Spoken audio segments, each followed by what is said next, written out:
نصر الخليفي يريد التعاقد مع الدولي المغربي حكيم زياش لتعويض رحيل أنخيل دي ماريا عن الفريق في الميركاتو الصيفي المقبل، ويستنجد بأشرف حكيمي من أجل إقناع حكيم زياش بالانتقال إلى النادي الباريزي. السلام عليكم ورحمة الله تعالى وبركاته أصدقائي الأعزاء. اليوم غادي نشوفوا مالك نادي باريس سان جيرمان الفرنسي نصر الخليفي يريد التعاقد مع الدولي المغربي حكيم زياش. ما نطولش عليكم، نمشيو ديريكتومون ندخلوا في التفاصيل.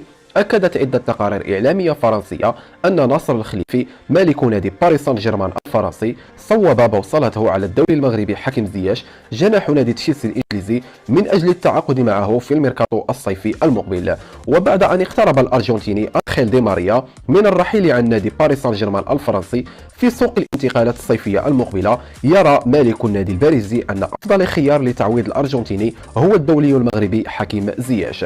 ويستعد نادي باريس سان جيرمان الفرنسي لاستغلال المشاكل التي يواجهها نادي تشيلسي الإنجليزي بسبب مالك النادي الروسي الملياردير رومان أبراموفيتش للتعاقد مع زياش في الميركاتو الصيفي المقبل. ويعتمد نصر الخليفي على الدولي المغربي الآخر أشرف حكيمي صديق حكيم زياش في المنتخب الوطني المغربي من أجل التحدث وإقناع حكيم زياش بالانتقال إلى النادي الباريزي، رغم أنه يمتلك عروضا كبيرة جدا. ويريد نصر الخليفي مالك نادي باريس سان جيرمان الفرنسي تعزيز هجومه في الميركاتو الصيفي المقبل للفوز بلقب دوري أبطال أوروبا بعد أن خرج منه منذ أيام قليلة على يد نادي ريال مدريد الإسباني.